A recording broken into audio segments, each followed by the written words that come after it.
Hi, Tim McClone, McClone Brothers. Thanks for watching my channel. I appreciate it.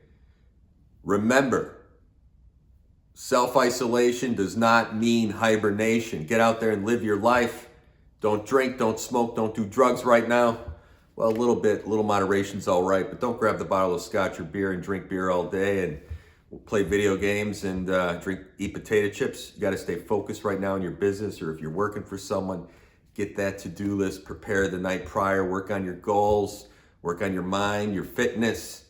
These are epic times to be alive, and you want to get on the field, in the game. A lot of people feel they're priced out. I think you can get priced in. Yes, it's the haves and the haves-mores. Never let a good crisis go to waste. Cloward and Piven, problem, solution, reaction. One of the greatest wealth transfers in American history. Everyone's talking about the Great Reset. We've had many resets throughout American history. This is nothing new. So you don't need to hit the panic buttons. My point, if you understand history, you would approach this with more of a level head. And I think that's important, what you need to do right now. Yes, it's bad what's going on right now, and it is a reset, but it's nothing new. We could go throughout history and talk about all the major resets, but let's just go recent history and we'll talk about three major resets that were the greatest wealth transfers in history of America. Just some pearls to think about before I delve into it, and then we'll, at the end, give you some ideas of maybe where to put some of your money. But top 10% of Americans own 84% of the stock market. Top 10%. Top 10% of Americans own 80% of the wealth. 80% of the wealth. I think you can get a piece of that. A lot of my friends will say, well, I'm priced out. I would argue you're priced in. You can get into it. If you're prepared, you do your research and you read.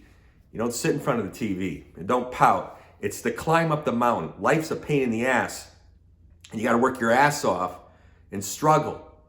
I have those days every other day. It's just my mindset.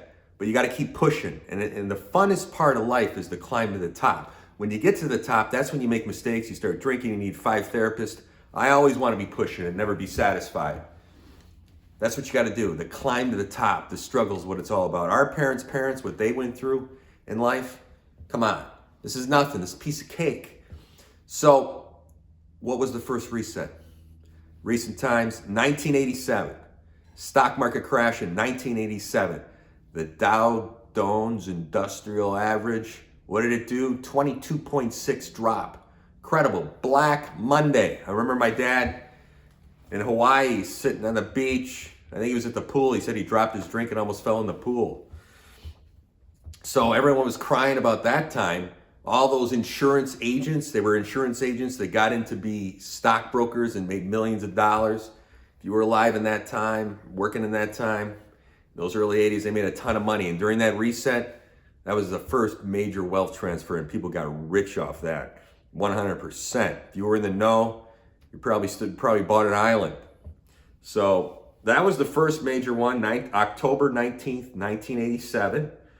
So the economic boom of the 90s was a bust for the middle class.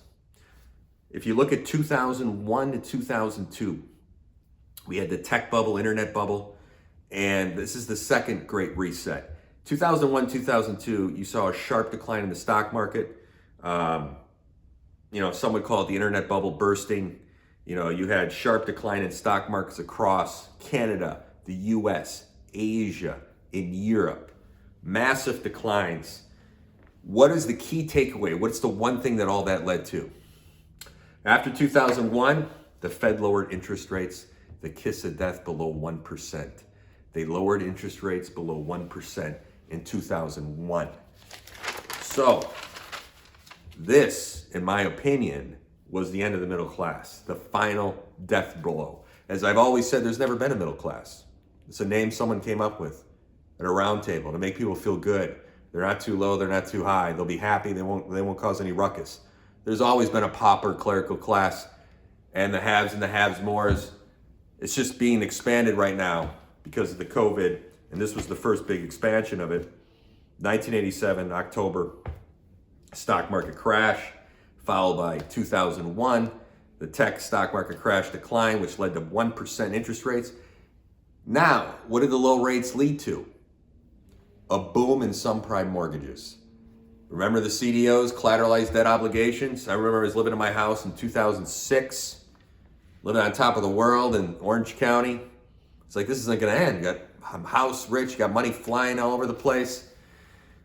So 2001 led to the subprime mortgages, and we know what happened with that.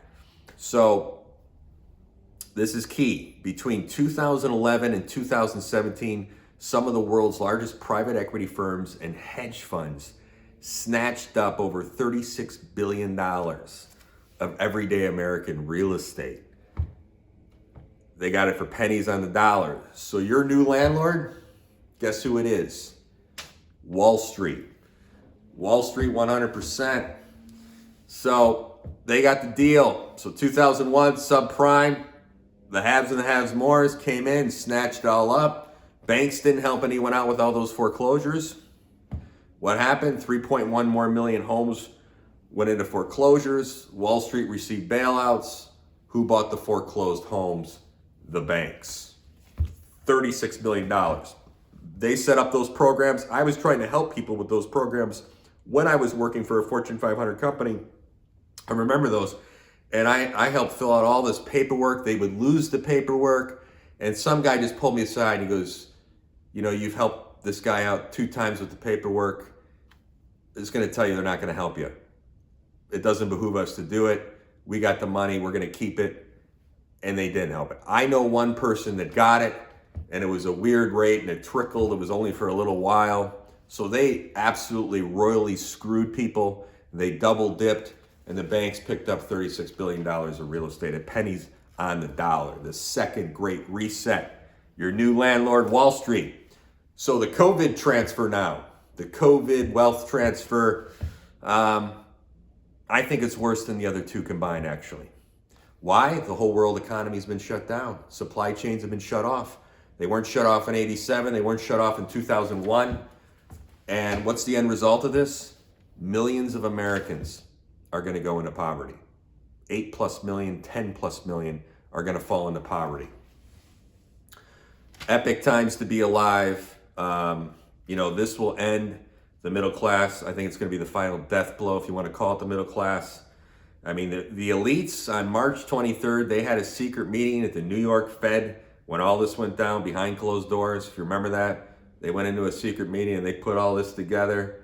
And, we can use this opportunity, this crisis, never let a good crisis go to waste. So they're going nuclear with infinite printing, QE infinity. The presses are on 24/7. What's that going to lead to? Inflation. I was talking about inflation in April, May. You just can't keep doing this. You can't keep interest rates this low. Interest rates are going to be kept low for a while. So, but, we're printing all this money, putting in the trillions of dollars into the market. It's just negative. It's going to have a negative effect.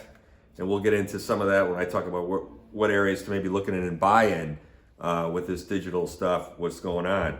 So I've always said, so those are the 3 transfers. 87, 2001, and now the COVID reset. So how are you going to prepare for this COVID reset? What are you going to do? Everyone's got a deer in the headlights. What are you going to do? What are you going to buy? What are you going to focus on? So I'm 70-30. 70 in real estate, 30% in the market. I believe, real estate's like boulders. Stocks are like water. I like to be able to go to touch my asset. If I want to go to Apple, I got to drive over to the corporation and look at their building. I want to touch my own asset. I believe in real estate. Real estate is king. Absolutely 100%. It depends on some people say, multifamily, because if you have a tenant move out, you got a 4-unit, the other tenant's covered. I get that. But some parts of the country, single family works better. Just depends. Some 4-unit buildings, 12-unit buildings work better. But like I said, real estate's like boulders. Stocks are like water. I like stocks. My brother's very good at it, one of the best. And I just listen to him. I listen to what he says, but I read about it. I find stocks very interesting, and I study it. And I get all these analyst reports from my brother and other companies, investment bankers, and I find it very interesting. But it makes me nervous. And I've been flipping properties for a long time, and it's something I know, and I feel good about it, and it's my comfort zone. But you got to go outside your comfort zone. So, Where do I think you want to put your money right now? I'm sticking to my guns. Number one, real estate. Real estate. Section 8 housing. I talked about this before. Joe Biden started under Obama. It's expanding under Joe Biden. You don't necessarily have to go after Section 8, but I think you should get some in your portfolio. Joe Biden's going to be expanding to Section 8. I'm hoping he's just not going to throw money at the problem. He's going to do it strategically. We can only hope. But Section 8 housing is going to be expanded across America under the Joe Biden administration. So that's free money from the government for your rental property, and tenant pays a portion. Usually, if the tenant doesn't pay you, the government's going to be able to cover. You're going to be able to cover the nut on the mortgage. I've paid cash for a few of them, so I got guaranteed money coming in every month. I know on that day that money is guaranteed, unlike if I have a regular tenant not on Section 8 housing.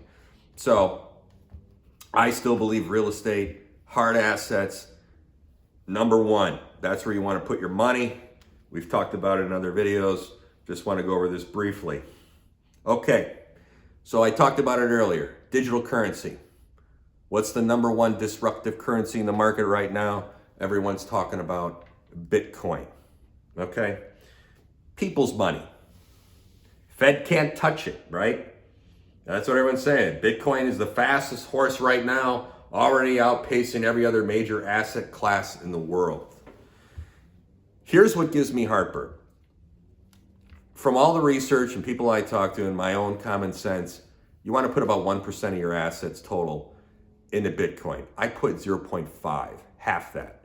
I bought an ETF. I also bought from Coinbase, but other countries right now, and they've been testing it for a year, China is testing 4 digital currencies. The current Fed, and there's research, EU chair, head of central bank, they're saying they don't believe in this currency. So they're testing their own currencies right now in China in 4 cities. The Fed is seeing how this is playing out with Bitcoin. So they're getting into the game. Could the dollar go away? Could there be a digital currency? Absolutely, 100%. I know a lot of people in Bitcoin that lost their butts when it crashed last time. So I didn't know enough about it, but I've been researching it the last couple of years, and I put some coin into it. Not a lot. I wanted to get into the game. I got into the game. You know, my brother got into the game, and then he kind of sold a little early, and it still went up recently. But it's a little nerve-wracking with that. But I think you do got to play. But I know more people than not that have lost their money. So I tell you, you need to be careful. It's an interesting space. But other countries are testing digital currency. The Fed is watching this very closely because they're going to be doing their own currency. Get ready. Something's going on in the digital space. And it's interesting. But I think you want to put about 1%, a little less of your assets in Bitcoin. It's a viable investment, but be careful. And what turned me off was the last crash. A lot of people, I can speak of like 11 people I know that lost money. I know some of them made some money. It's just very interesting how it works, and I didn't know enough about it back then. But what I do know now, I feel somewhat confident with it, and I put a little money into it. So that's a space you want to look into. Number 3, it's really expensive right now, but gold. You want to put some money in gold. I put money in gold when it was $1,200. I didn't buy a lot, but I bought some. And if you do your research throughout history, the most powerful families in the world, they own trillions of dollars of gold. So you want to be in that space. I put more money into number 4. We'll get to that. But gold, pretty high. Something you want to do, put a little money into it. I put some money into it years ago. Put a little more money into it last year. But I got a little cake there. But it's something you want to look at right now is put a little money in gold for sure. Number 4, I bought silver over 2.5 years ago. I think it's a hot space to be in.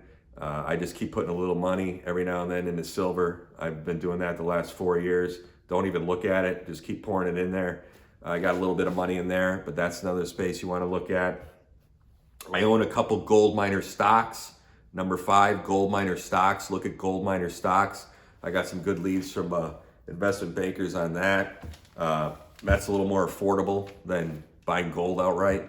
So gold miner stocks. And, crash-proof investments for 2020, dividends. Look for stocks you're going to get dividends on. I'll do a video on one where I'm going to give you 5 stocks, no charge. I'm not selling anything. 5 stocks that I think are good dividend stocks to buy into right now, going into 2021 to 2022. But, cash-proof investments, that I started buying like 5 years ago. I bought some more before the COVID crash in 2020, are cash-proof dividend stocks. You just keep reinvesting that money. So, and I think, see, that's 6. Number 7, how can you, learn? Hang out with successful people. Hang out with rich people and learn. Don't be jealous. Don't be naive. Look at them and learn. I always hang out with people, or I try, that are more successful than me in maybe one area or all areas. It doesn't make me insecure. I know what I got. There's always someone that's going to have more, but you can always learn. And you can always learn, even if you have a one-on-one conversation with someone and you're like, wow, that meeting didn't go well, you take away what not to do in your next meeting. So, I always learn from every meeting that I have, and I improve my skill set. But I always want to hang out with people that can teach me. I know a guy that gave me some lessons on probate. I didn't know anything about probate, and I'll say it, I didn't know much about probate, over a year ago. And that's an interesting space, and I enjoy it, living trust and learning about all that. And I've been studying that. But there's always something you can learn. I'm always trying to learn. And if I hear someone's really good at a space, I want to learn them. I know people that avoid those people because they're jealous. They're there for a reason. They got their space. Everyone's got their quirks. I'm a very serious person. I heard, oh, he's too serious. I can't learn from that guy. I can mold my personality because overall, I'm a serious person. So I relate to people like that who are very serious about what they do. And that's great. I'm many different people. I'm many different personalities. So I have no problem molding in different situations. If I'm dealing with an amiable, a driver, an analytic, because I'm all those. So learn, be around successful people. Try to seek out rich people in real estate, in stocks, in Bitcoin. But like I said, I'll just go, hard assets, real estate. That's where my heart is. That's number 1. Owning Bitcoin, 1% of your total net assets. I went less, 0.5, makes me nervous, but I think it's a viable deal right now. But just be aware, if you're studying what's going on throughout history and the Chinese are testing a digital currency, the Fed is watching this very closely. And they have a negative vibe about it, the central banks, and that makes me nervous. Could they turn it off? They got a lot of power, those central banks. So it's a disruptive currency, so you need to be careful. You're disrupting the central banks. So gold, that's a safe asset to buy into. Expensive, but I got into it earlier. Look into gold. Silver number 4. Gold mining stocks number 5. Dividends number 6. And the easiest thing to do is seek out people that are successful. Attend Zoom meetings. I try to attend them all the time when I'm not out and about. Whether it's through the Realtor Association or investor groups, I'm always trying to learn. There's someone on there that's going to give me some insight. So you're the average of the 5 people who you spend your time with. Think about who said that. I wrote that down and I've had that for years. You're the average of the 5 people you spend your time with. So that's it. Keep pushing. And this is an opportunity, a great reset. See it as an opportunity. There's been a lot of great resets throughout history. You don't want to be on the sidelines in this. You want to be in the game, and you can make some money and get through it. Take care.